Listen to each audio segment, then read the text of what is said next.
Vou gravar de novo. Foi. Bueno, estava falando do choque de cultura, né? Aí existe um choque cultural, o Arthur estava colocando aí, realmente existe um choque cultural. Hoje, trabalhando, se tu for analisar, esses dias eu estava fazendo uma atividade lá na empresa, que era, a gente come uma torta aí com o pessoal que faz aniversário naquele mês, né? E tem eu numa unidade, tem o outro gerente que é da outra unidade. E aí tu faz um bate-papo com o pessoal, e nesse bate-papo tu começa a perguntar de onde as pessoas são. E realmente, das pessoas que trabalham por aqui, a maioria delas são de outras empresas, de outros lugares. Tem aí, tinha bastante gente de Alagoas, tinha haitiano, então, enfim, tem um choque cultural forte.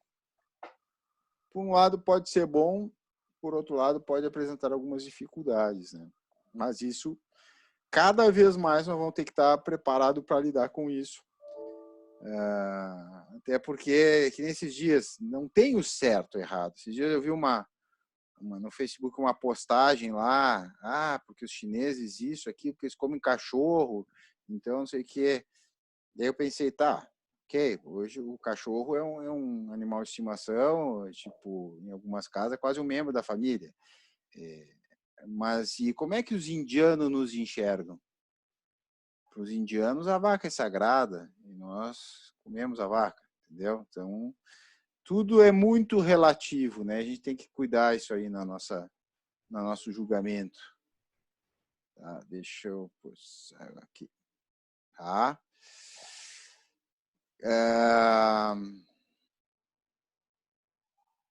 Olha só, e a última afirmação, tá, ali depois que eu falei da 14 mil, 18 mil, a certificação não significa necessariamente conformidade do produto às suas respectivas especificações. Certo? E aí depois, tá, em 1988, tá, foi criada a QS, sempre puxada pela indústria automotiva, tá? A QS foi criado para os fornecedores, principalmente Chrysler, GM e Ford. E esses caras aí são gigantes ainda da indústria automotiva há anos e anos, né? Substituiu, na realidade, houve uma padronização de um sistema que substituiu alguns outros, tá? Como Chrysler Supplier Quality Assurance Manual, que era um manual de garantia da qualidade que a Chrysler tinha para os fornecedores. Ford's Q101 Quality System Standards, que era os parâmetros do sistema de qualidade para os fornecedores. E a GM tinha o NEL Target for Excellence, que era também um sistema destinado para controle de qualidade dos fornecedores. E aí todos esses caras migraram para a chamada QS, né? E aí a QS ela foi dividida, tá, em 3 seções. Na seção 1, ela é constituída exatamente pelo texto da ISO 9001, com recursos adicionais da indústria automobilística, tá, e dos fabricantes de caminhão. Na seção 2, tá, inclui requisitos além do escopo da ISO 9000 e específicos do setor automotivo, como, por exemplo, o PIPAP. O que é o PIPAP? Quando eu falo esses termos, aí o pessoal que principalmente trabalha aí fornecendo para a indústria automotiva sabe o que eu estou falando. O PIPAP é um procedimento de aprovação de processo e de peças quando tu faz o desenvolvimento de um novo produto para indústrias automotivas. Então, tu tem uma série de requisitos que tu tem que liberar e isso tudo é feito através do PPAP, chamado PIPAP, que é a abreviatura de Production Part Approval Process, ou processo de aprovação de peças e produção de peças. E aí existe uma série de etapas, né? Tu faz o o protótipo, tu aprova o protótipo, aí depois tu faz o lote piloto, aí depois aprova o lote piloto, e aí tu faz o cabeça de série, que seria, vamos dizer assim, a primeira produção em série que também é verificada. Por que tem que tomar tanto cuidado com esse tipo de produção, principalmente automotiva? Porque tu trata com requisitos de segurança, tá? A gente já viu aí na história, tem vários cases aí que foram marcados ao longo do tempo. Teve o do case o mais antigo da Ford Explorer, não sei se vocês se lembram, que na verdade houve uma briga entre a Ford e a Bridgestone, porque os pneus estavam estourando e causando acidentes, né, na Ford Explorer. Teve o caso também um dos mais recentes aí, acho que foi o Fox, as pessoas iam bascular a tampa traseira e acabava onde tinha uma anilha, um engate pegando no dedo, e em algumas situações até cortando fora, vindo a decepar ali a parte do dedo.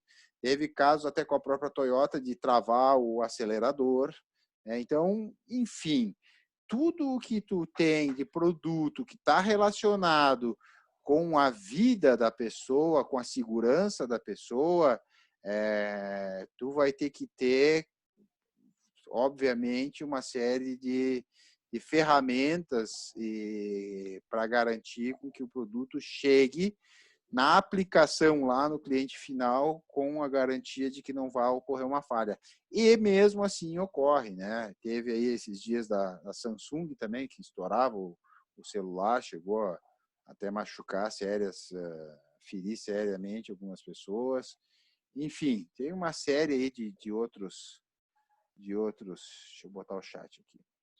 Eu não vejo vocês estão falando aqui. Espera aí que aqui eu fiz bobagem aqui, pessoal. Tá. Não sei se vocês se lembram de mais algum desses. Eu vou desharizar aqui para... Deixa eu stop share. Ah, tá aqui. O novo... Ah, aqui. Bom, obrigado. O novo Onix Turbo que pegava fogo. Esse eu não estava sabendo. Não soube isso aí. Essa é novidade para mim. É coisa recente isso, né? Não sabia. Tá? Enfim. E na QS também aí tem a seção 3, que é os requisitos específicos dos clientes, né?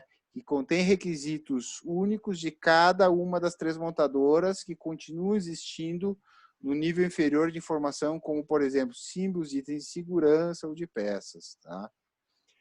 Apesar da QS ter provado ser uma ferramenta de gestão excelente, não há nenhum plano de atualizá-la e alinhá-la com a ISO 9000 versão 2000. Tá? E aí a derivação da TS dentro da indústria automotiva foi a ISO TS 16949 de 2002, que foi elaborada em conformidade com a ISO 9000 versão 2000 e programada para substituir aí sim a QS 9000 com a especificação de sistema de qualidade para a indústria automotiva. Ali está automotriz, mas está errado, eu tenho que corrigir, automotiva. Tá? E ela foi lançada, a segunda edição, em março de 2002, e também esses 3 gigantes, a Chrysler, GM e Ford, decidiram aderir à ISO TS 16949 e não aceitaram mais a QS 9000 desde final lá em dezembro de 2006. Tá? Então, a ISO TS 16949 não é uma norma, mas uma especificação técnica. Somente deve se aplicá-la aos locais de trabalho onde ocorre a montagem de automóveis ou a fabricação de peças ou componentes. A certificação da ISO 9000 de seu sistema de gestão da qualidade é um pré-requisito básico para certificar o sistema de gestão da ISO 16949. O que ela busca principalmente como seus principais objetivos? melhorar a qualidade dos componentes, tá? E processos da cadeia de fornecimento, aplicar exigências internacionais padronizadas e consistentes de sistema da qualidade para a indústria automotiva, aumentar sua confiança com um fornecedor global de qualidade, porque essa questão do fornecedor não é só, a avaliação do fornecedor não é só em relação ao requisito de qualidade, tá? Um dos principais pontos é atendimento do requisito de qualidade, aonde geralmente as empresas desenham, estabelecem um padrão e o fornecedor tem que respeitar esse padrão. Então, por exemplo, num item lá, num componente, tu tem o desenho técnico, tu tem tolerâncias, e aí o fornecedor que quer se credenciar, além de ter a norma implantada, ele também tem que ter equipamento que garanta essas tolerâncias, ou seja, garanta que o produto vai sair com essas dimensões que eles colocaram. Outro fator importante também é a questão relacionada ao prazo de entrega. O que acontece? Existe, a maioria das montadoras, elas utilizam um sistema chamado Milk Run. Não sei se vocês já ouviram falar. O Milk Run é um sistema que veio inspirado, tá? Antigamente, os Estados Unidos tinha um caminhão que distribuía leite, e ele tinha um horário e um prazo para passar em vários locais, tá? Por quê? Porque o leite é um produto perecível e se tu se atrasar ou der algum problema, tu vai perder toda a carga. Então, eu não sei se tem alguém que trabalha aqui na indústria na indústria alimentícia de perecível. Não tem ninguém da Santa Clara aí? Não? Então, o que acontece? Cara, quando tem algum problema a indústria perecível, é um Deus nos acuda. Por isso que a turma da manutenção que trabalha nessas empresas aí quase enlouquece. E o tal do Milk Run tem também na indústria, nas empresas que fabricam peças para indústria automotiva. Então, o caminhão chega às 14 horas e sai às 14h30 todos os dias. E nesse dia tu tem que carregar aquela quantidade de peças. Então, isso aí é também, além da questão da peça estar conforme a especificação, o atendimento do prazo. Quando a gente fala no prazo, não é só a expedição no dia, e sim no dia e na data e na hora, tá? Ele tem que estar exatamente disponível naquele momento, certo? O que mais que a ISO 16949 pressupõe? Aumenta a sua confiança como fornecedor global de qualidade, implementa políticas e procedimentos para um esquema de certificação independente por terceiros, o que assegura consistência global, e introduz auditorias fundamentadas no processo, enfocando a satisfação do cliente, né? Fomentar a aceitação global da norma, substituindo padrões nacionais. Tá? Então, basicamente, a gente passar um overview assim de normas, tá? De qualidade. E, tá? Tudo bem para vocês até agora? Tudo tranquilo? Tá. Depois eu tenho agora, na sequência da aula, a parte da... Aqui, o colega passou uma foto. Ah, sim, ali do Onix, ó. Nossa senhora, de agora, ó, de novembro, ó. Fizeram recall, né? Não, e vocês pensem também a extensão de um recall, né? Cara, é caríssimo, né? Deixa eu ver se tem ali, ó, o Panizzi deve se lembrar. Quem mais trabalha lá junto com contigo ali, Panizzi? Quem mais trabalha lá no Farina? Tinha outro que trabalhava no Farina. Agora não me recordo quem. Teve há anos atrás, acho que na época do Panizzi. Eu estou voltando agora, professor, porque está fora. Tá. Ah, o Arthur. Tá. O Arthur. Mas não sei se é da tua época. Isso foi muitos anos atrás, o tambor de freio, se não me falha a memória, da Volvo também. O que aconteceu? Teve um problema de um chanfro que não foi feito, ou foi feito um raio, alguma coisa nesse sentido. O tamanho do prejuízo, assim, para tu conseguir trocar todas essas peças no estoque do cliente, não, por sorte não tinha saído o caminhão para rodar, mas teve que ser trocado nas linhas de montagem, no estoque do cliente, e alguns tinham ido até para as revendedoras. Foi assim, é um valor absurdo, né? Então, quando a gente fala em recall, isso aí dentro de uma indústria de imóveis, indústria automotiva, são valores altíssimos, altíssimos. Bom, é que às vezes a questão da internet aí ela é bem relativa. Bueno, vamos lá, pessoal. Então, dentro da parte de qualidade, ainda de metodologias da qualidade, tá? Vamos entrar agora num assunto novo. O problema é que vai ser apertado, mas vamos tentar dar uma passada nesse assunto e depois na outra aula a gente retoma. Eu vou deixar no final para vocês também uns exercícios que está no final desse material. Então, vamos falar em APQP. Algum de vocês, aí agora eu vou stop share, algum de vocês já trabalhou com APQP? Já ouviu falar em APQP? Se quiser, pode levantar a mão aí ou fazer um legalzinho. Luana, trabalhou com APQP aonde? Eu trabalhei... o Fábio, não sei. Esse problema que eu falei aqui dos tambores de freio foi, eu entrei lá em 2004 e foi antes, tá? Eu não sei se é da tua época aí, Fábio. O Panizzi, eu acho que, quando é que tu entrou lá, Panizzi? Congelou tudo lá, deve ter travado. Ah, que bom, ó. Ah... Foi culpa do Panizzi.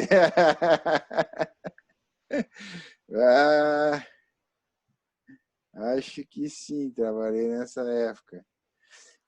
Eu acho que foi em 2004 já tinha acontecido. Deve ter sido 2001, 2002, 2003, por aí. E foi culpa do Panizzi, acho que estão descontando até hoje do salário. Porque pouco não deve ter sido, né? Bueno. Luana, trabalha onde, Luana?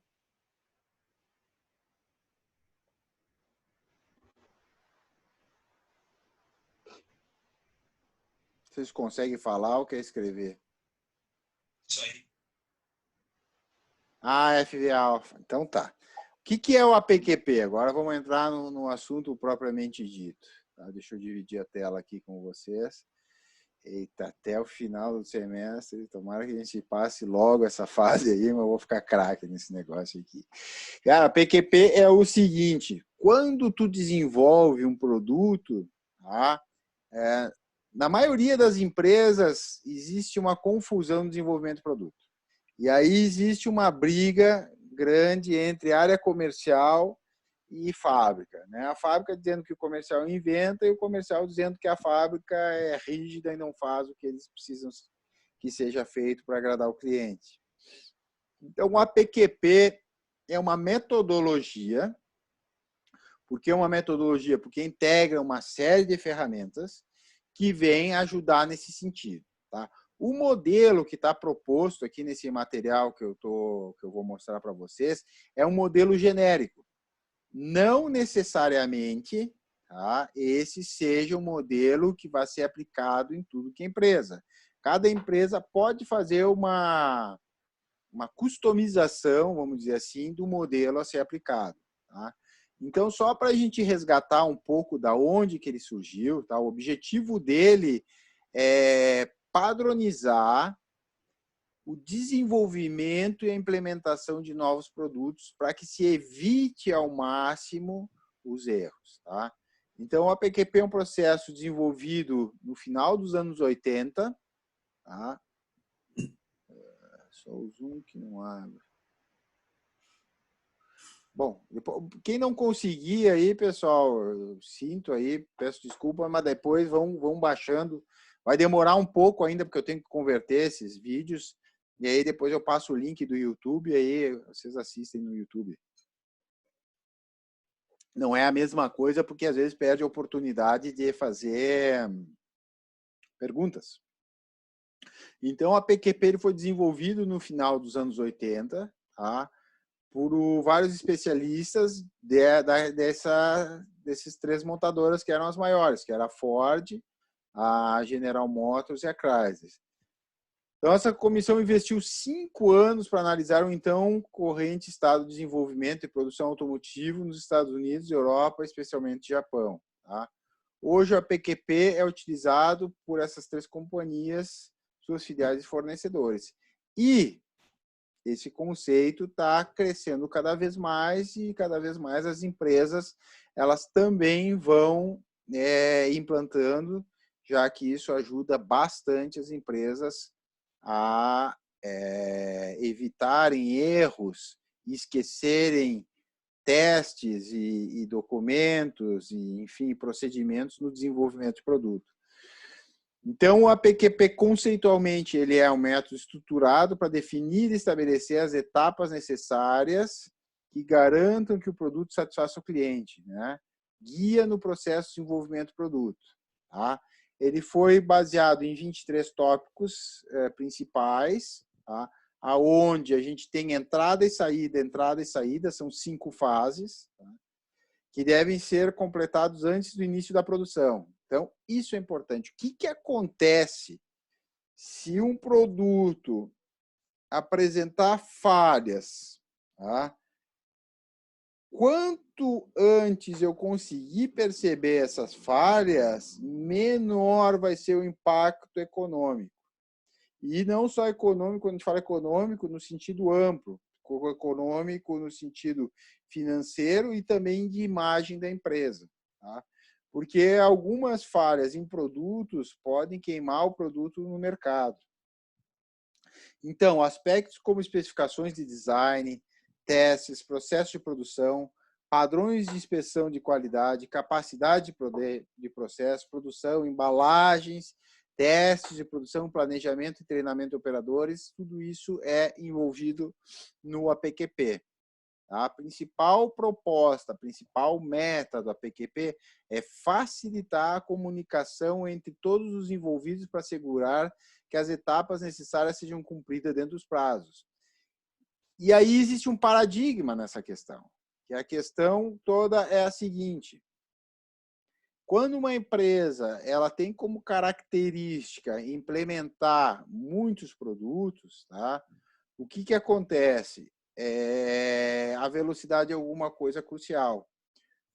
Se tu propõe uma série de etapas antes de lançar o produto, ou seja, uma metodologia, para que se evite custos desnecessários e riscos, acontece de cara, vamos dizer assim, uma certa resistência à implementação do método.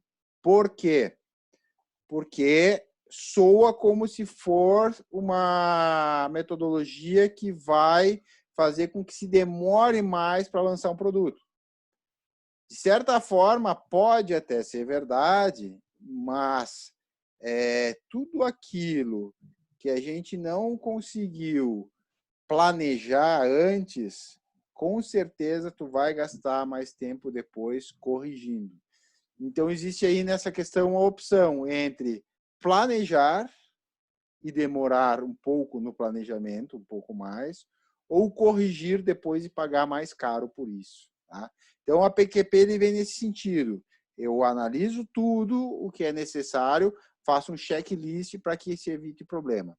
Quando um piloto vai... eu não sou piloto, enfim, mas a gente já viu até em filmes, quando o cara vai começar a iniciar um voo, o que o piloto do avião faz? O que o piloto do avião faz? Tá? Ele começa, fica meio monólogo aqui, mas tudo bem, mas ele começa a verificar combustível ok, flaps ok, exatamente o tal do checklist. Então, o APQP, obrigado pela palavra aí, Vanise. O checklist, ele nada mais é, o APQP, ele nada mais é do que um checklist para o desenvolvimento do produto, certo?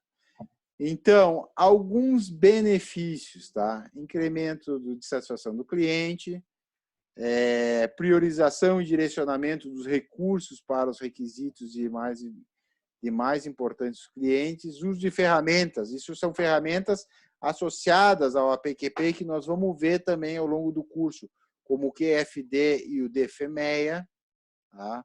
Promover a antecipação de mudanças necessárias no projeto, evitar mudanças de última hora, evitar validações ineficientes, ou seja, testou, mas não testou nas condições que deveria testar, tá? Como, por exemplo, teste de fadiga.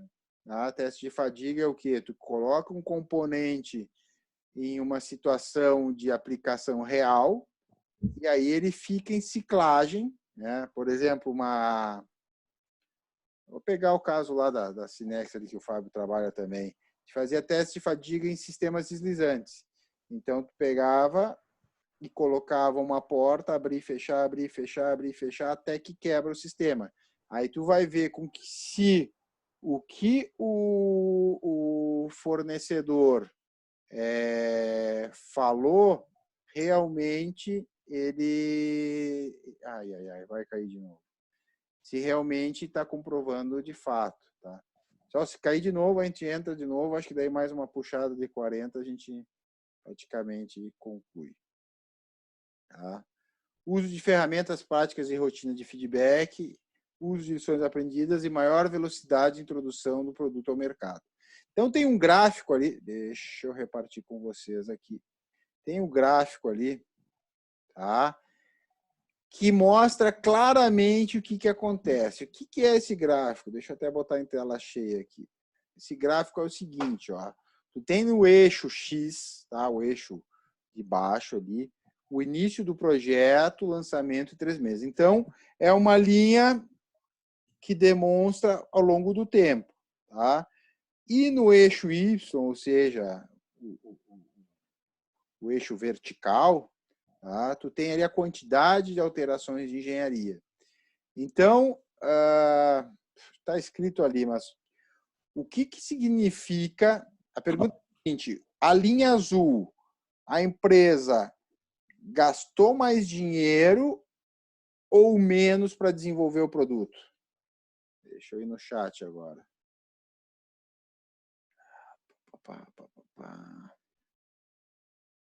Alguém está respondendo no chat? Que aí agora eu...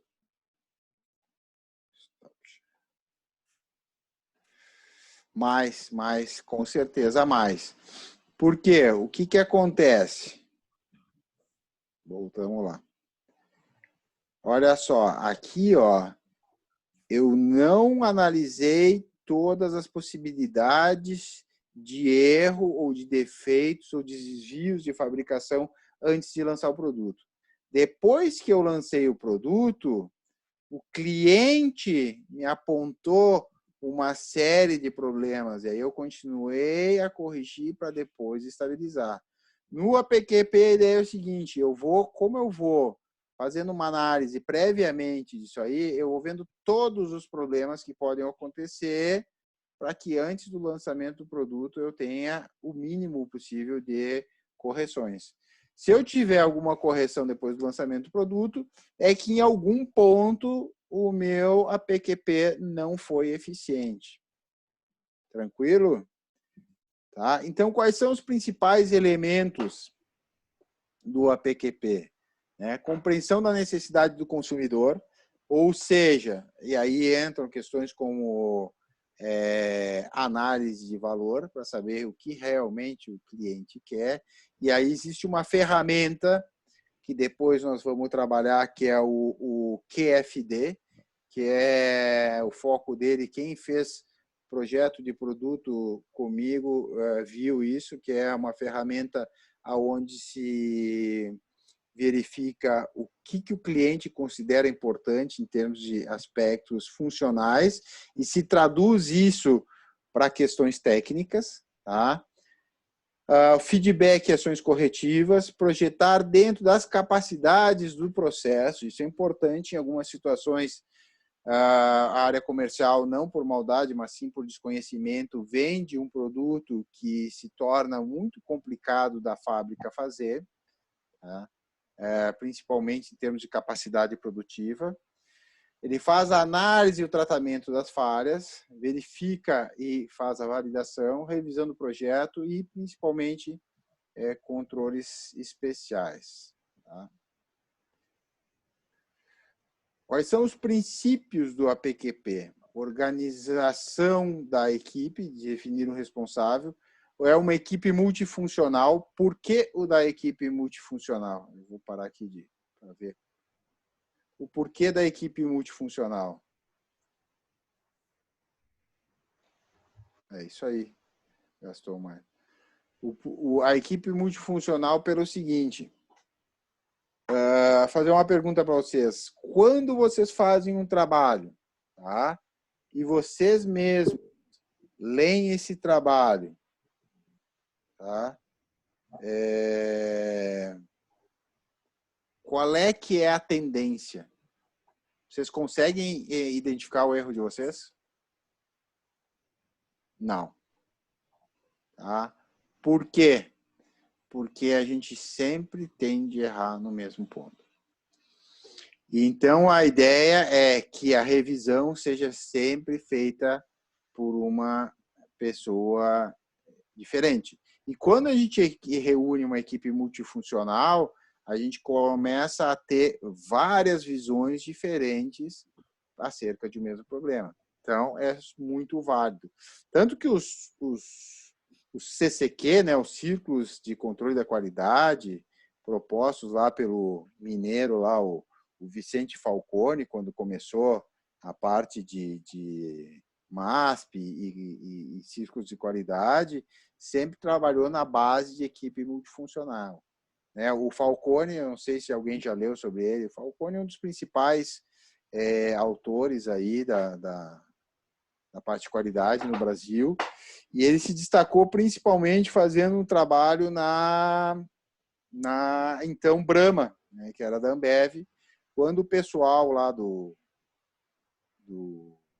Jorge Paulo Lemann, lá, aquela turma toda lá que começou no banco, não me recordo o nome do banco, eles compraram, né? E aí, o que aconteceu? Não conheciam, mas chamaram o Falcone para prestar uma consultoria. O Falcone começou a visitar as plantas e viu que cada planta tinha uma cerveja com um sabor diferente das outras. Tá? E por que isso? Aí ele constatou uma coisa muito simples. Cada cerveja era feita de uma forma diferente, pois cada cervejaria tinha um mestre cervejeiro. Então, isso em meados dos anos 80, né, que fez esse trabalho, não existia um padrão. Então, o padrão era muito subjetivo e estava vinculado à dependência do mestre cervejeiro. E aí ele começou a fazer todo esse trabalho de padronização na então Brahma, né? Depois comprou a Antártica e Budweiser e se tornou Ambev. Mas esse trabalho foi feito lá nos meados dos anos 80. Né? Por isso que essa questão da equipe multifuncional também é importante.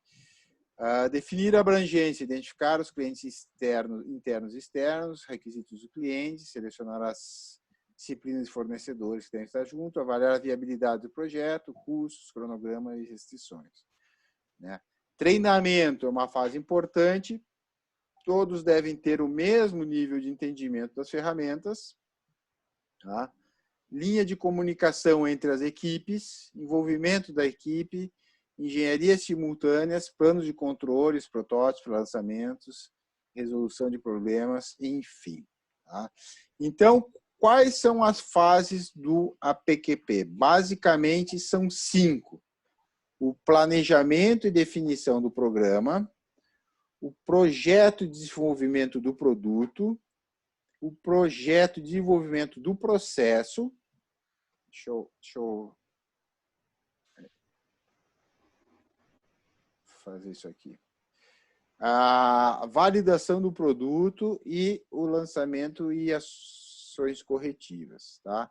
Então, basicamente, aqui nesse slide tem uma figura do APQP ao longo do tempo, né, onde tem as macroetapas, né, começa pelo planejamento, depois, logo em seguida, na sequência, um projeto do produto, com o projeto basicamente paralelo com o projeto de processo, tá? Obviamente, o projeto de processo ele demora um pouco mais, porque depois que tu define o produto, tu ainda tem uma série de questões relacionadas ao processo.